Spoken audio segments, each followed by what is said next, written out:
Are you also tired of being busy and not seeing the results? I know this feeling where I would do 10 million things and at the end of the day there was nothing I could see. This means to not be effective. Effective means capable of seeing results. Now, after reading The 7 Habits of Effective People, now I understand why it is an international bestseller. And I understand that after reading those bulky textbooks, we cannot read these extra books. So for you guys, today I am going to break this down in simple language. So stay tuned till the end of the video. Let's start. The first on the list is be proactive. This means that see what is in your control and what you can control instead of blaming the distractions and everything that you cannot control, because that's gonna not help you anyways. For example, a student might blame social media or friends for his procrastination instead of implementing strategies for managing his distractions and focus on his studies.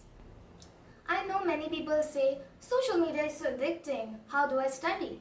So I know that social media is addicting, and don't say that you cannot control anything.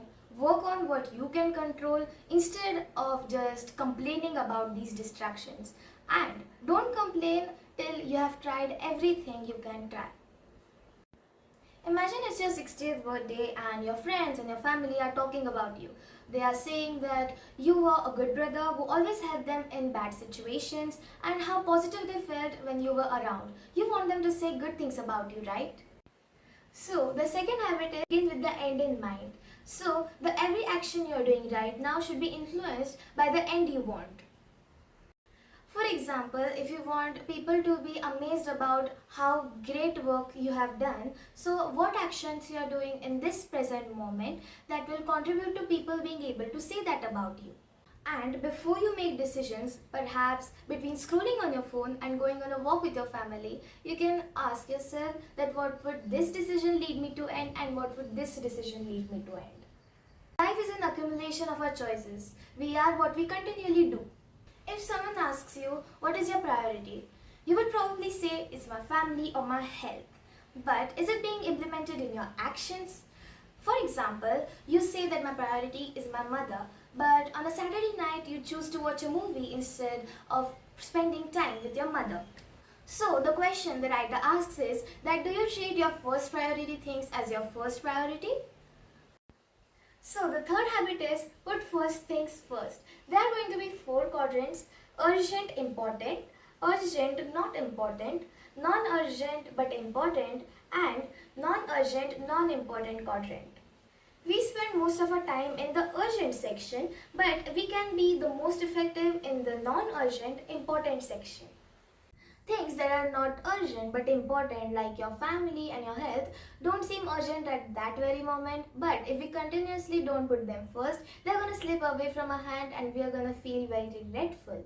So ask yourself, what is important to me and am I showing it through my actions? There are, 4 types of mindsets. Lose-lose. I lose, you lose. And there are many people that say that if I don't get it, you can neither get it. Secondly, there is lose-win. I lost and because of that someone else won. This is very rare to be happen with us, and when it happens, it is very painful. Then this is win-lose. If I want to win, someone has to lose. And this is the biggest misconception that people have, that this world is a zero-sum game. If someone gets a positive one, someone has to get a negative one, so that the sum is always 0. But this world is not a zero-sum game. It is a positive sum. Because if you win, someone else could also win. And if someone else could win, we can also win. Because there is place for every person in this world. So if you win, you can help others to win without worrying about you losing, and this would change your life. Many of us are not able to make friends and socialize.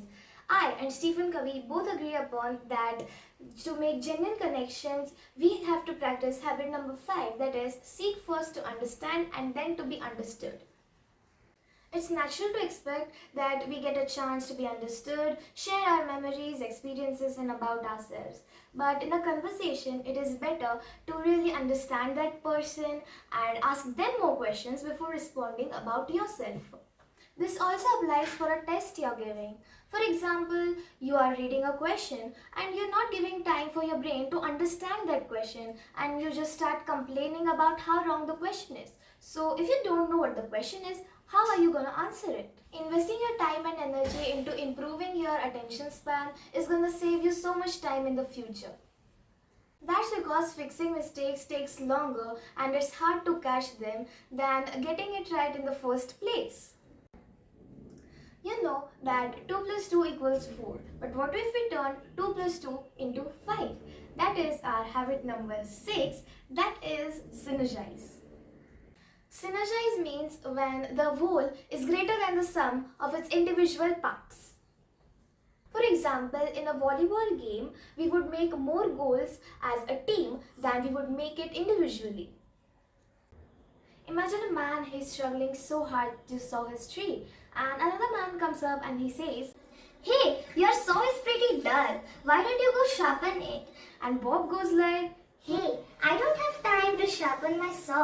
If I waste my time on sharpening this saw, then how would I get time to cut the trees?" The seventh habit is pretty cool, that is, sharpen the saw. How many times have you said that I don't have time to do my workout and I don't have time to meditate for 5 minutes, but I have time to scroll 5 TikToks of 1 minute? And my bad habit is that when my room is so messed up, I think that wasting my time on these non-productive things, I would just study instead. But the reality is that if we don't maintain the things that need maintenance, at the end it's gonna be way more work than if we had just done those things at the right time. So I always emphasize on maintaining physical and mental state and enjoying our life while we work hard for things like school. And because brain and our body are the tools which help us accomplish things that we want to accomplish. Thank you for watching BrightMinds Hub. I hope you learned something new today, and I'm very glad that I could share my thoughts on this book. And if you learned something new, please hit the like and the subscribe button. Let's meet in the next video. Tab tak ke liye bye.